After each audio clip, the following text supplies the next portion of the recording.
Video ini dipersembahkan oleh Hell of a Summer, tayang di bioskop mulai 4 April. What is happening right now? The killer on the loose. What? Hello?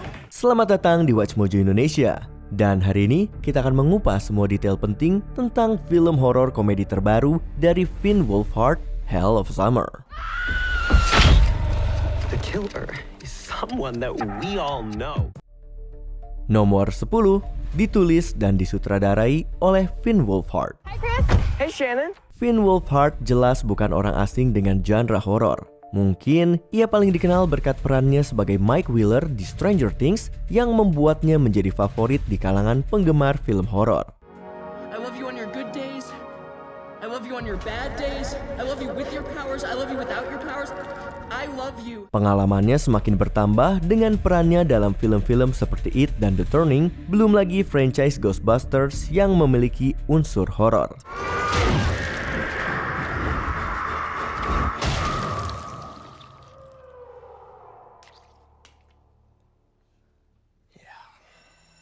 Meski ia memulai karirnya sebagai aktor di usia muda dan juga dikenal sebagai musisi, Finn juga telah menjajal dunia penyutradaraan, terutama dengan film pendek tahun 2020-nya yang berjudul Night Shifts.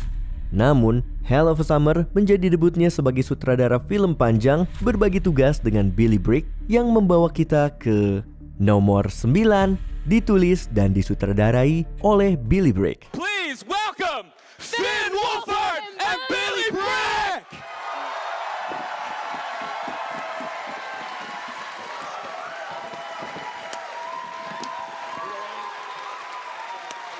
Billy Brick, rekan sutradara sekaligus penulis naskah film ini, juga merupakan bintang yang sedang naik daun. Aktor asal Kanada ini sering bekerja sama dengan Wolfhard, termasuk dalam film When You Finish Saving the World karya Jesse Eisenberg dan Ghostbusters Afterlife, di mana Brick memerankan Zack, salah satu pekerja di Spinners. Kolaborasi mereka adalah langkah berani di dunia perfilman, dengan keduanya memiliki visi untuk menghadirkan karya unik dalam genre tersebut.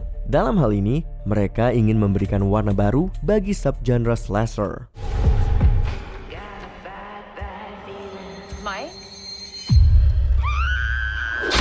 Nomor 8, alur cerita. Jadi tentang apa sih sebenarnya film Hell of a Summer? Film slasher yang penuh darah ini mengikuti kisah sekelompok konselor di perkemahan musim panas yang harus menghadapi teror tak terduga di Camp Pineway, tepat di malam sebelum para peserta perkemahan tiba. Pusat cerita berfokus pada Jason, seorang konselor berusia 20-an yang awalnya mengira tantangan terbesarnya adalah beradaptasi dengan rekan-rekan kerjanya yang lebih muda. How many summers does a guy get to spend here? A lot, apparently. Namun, ia segera menyadari masalah yang jauh lebih mengerikan. Seorang pembunuh bertopeng sedang berkeliaran, dan yang lebih buruk, para konselor mulai dibantai satu persatu. What's going on? Jason saying that Demi's been killed. Dengan semua orang menuduh Jason sebagai dalang dari kejadian tersebut, kelompok remaja ini harus berjuang untuk bertahan hidup sepanjang malam. The killer is someone that we all know. The killer is Jason! What?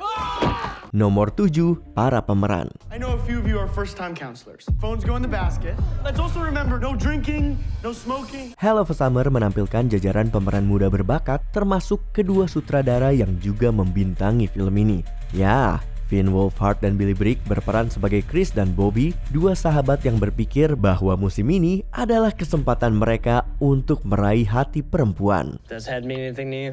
She blew you? What? No, I blew her. Sang pemimpin regu Jason, si konselor yang lebih tua, diperankan oleh Fred Heckinger yang karirnya juga sedang naik daun.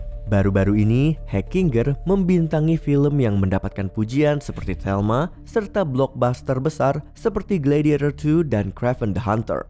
Dia juga telah mencoba genre horor dengan tampil di trilogi Fear Street Netflix. Let's Timothy this. Melengkapi jajaran pemeran, ada Abby Quinn dari Knock at the Cabin sebagai gadis keren, Devaro Wunetai dari Reservation Dogs sebagai si bad boy, Padre Seremy sebagai gadis jahat, Matthew Finland sebagai anak teater, Julia Doyle sebagai si vegan yang menarik, dan Krista Nazary sebagai si gadis manis. Masing-masing membawakan energi uniknya sendiri ke dalam proyek ini. Nomor 6, mengatasi skeptisme. Salah satu tantangan terbesar yang dihadapi Hell of a Summer adalah mendapatkan pendanaan untuk proyek tersebut. Dalam wawancara dengan Entertainment Weekly, Finn Wolfhard mengakui bahwa mendapatkan dana adalah tantangan karena banyak investor meragukan usianya yang masih muda, begitu juga dengan rekannya Billy Brigg. Namun, dia tidak pernah melihat usia muda mereka sebagai hambatan, karena menurutnya, storytelling tidak dibatasi oleh usia. Meskipun sadar bahwa mereka mungkin akan melakukan kesalahan sebagai sutradara pemula, Wolfhard mengatakan bahwa ia menerima pengalaman belajar ini dengan terbuka, menekankan kerjasama tim dan komunikasi. Bahkan, dia menyatakan bahwa dia mendapatkan lebih banyak wawasan tentang pembuatan film, kepemimpinan, dan kolaborasi selama produksi Hell of a Summer dibandingkan di titik manapun dalam hidupnya. Because obviously it was like the first feature that we directed, and there were a lot of things that we were very new to. Nomor 5, perjalanan selama 4 tahun. We wrote the first draft very fast, and then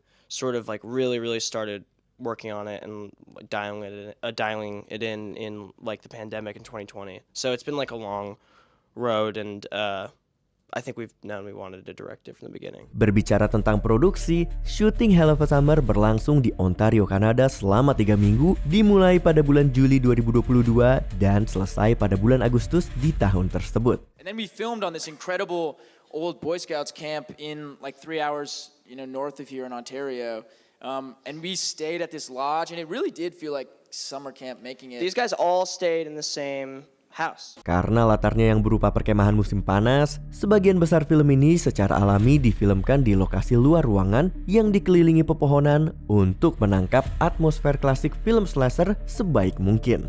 Dan dengan segalanya siap untuk diedit pada bulan Desember, proses post-production berlangsung pada bulan Februari 2023. Jika menghitung proses penulisan awal yang dimulai pada tahun 2019, proyek ini membutuhkan waktu 4 tahun untuk benar-benar terwujud dan akhirnya siap untuk ditonton.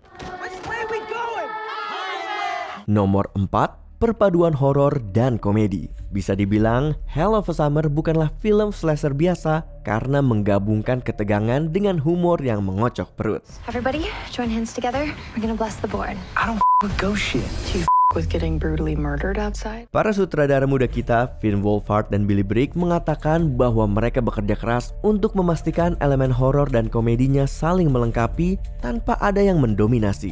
Mereka ingin menciptakan pengalaman menonton yang unik dan dapat dinikmati oleh penggemar kedua genre tersebut. Mungkin nuansanya bisa digambarkan sebagai perpaduan antara Scream dan Wet Hot American Summer. Tastes like a burger. I don't like you anymore. Dengan membalikan trop klasik sekaligus menghormati film-film horor legendaris, Hell of a Summer menghadirkan perspektif modern terhadap latar horor klasik perkemahan musim panas. Nomor 3, rating R. Meskipun Hell of a Summer menggabungkan unsur horor dan komedi, jangan tertipu. Adegan pembunuhannya sangatlah brutal. Dengan premis slasher yang sadis, film ini mendapatkan rating R karena kekerasan yang intens, darah, bahasa kasar, dan tema dewasa. Ya, ini bukanlah film horor PG-13 yang dibuat dengan lebih ringan.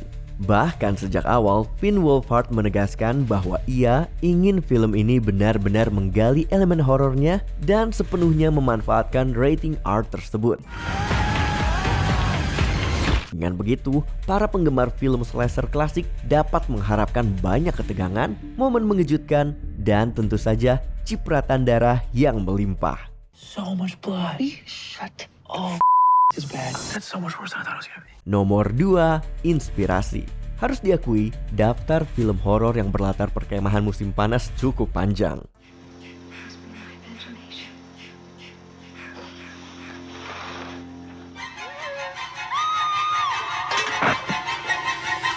Finn Wolfhard dan Billy Brigg menyebut film slasher klasik tahun 80-an seperti Friday the 13th dan Sleepaway Camp sebagai inspirasi utama.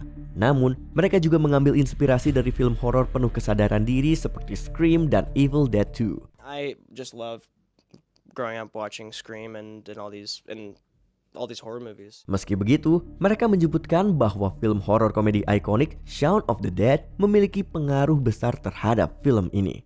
Taycon go to Mum's, kill Phil, grab Liz, go to the Winchester, have a nice cold pint, and wait for all this to blow over. Mereka mengatakan bahwa film Edgar Wright tahun 2004 yang mengisahkan kehidupan berantakan dua teman sekamar yang tiba-tiba terganggu oleh kiamat zombie menginspirasi keseimbangan antara cerita berbasis karakter dan komedi dalam film ini, memungkinkan karakter-karakternya untuk tetap dalam tanda kutip aneh dalam menghadapi kematian. The line's been cut. I've always wanted to say that. Sebelum kita lanjut, jangan lupa subscribe dan tekan tombol bel untuk mendapatkan notifikasi tentang video terbaru kami. Kamu bisa memilih untuk mendapatkan notifikasi secara berkala atau setiap kali kami mengupload video. Kalau kamu menggunakan handphone, pastikan untuk menyalakan notifikasi pada bagian pengaturan. Nomor 1, tanggal rilis. Hell of a Summer melakukan pemutaran perdana dunianya di Festival Film Internasional Toronto pada tahun 2023, di mana film ini mendapatkan perhatian karena perpaduan horor dan komedinya, dengan pujian khusus untuk penampilan utama Fred Hackinger. Film ini bahkan berhasil meraih posisi ketiga dalam People's Choice Award kategori Midnight Madness di TIFF. Sejak itu, film tersebut telah diakuisisi untuk didistribusi oleh Neon, sebuah perusahaan yang dikenal membawa film-film yang mendapatkan pujian kritis kepada penonton, termasuk Longlegs, The Monkey, dan Immaculate. Hello?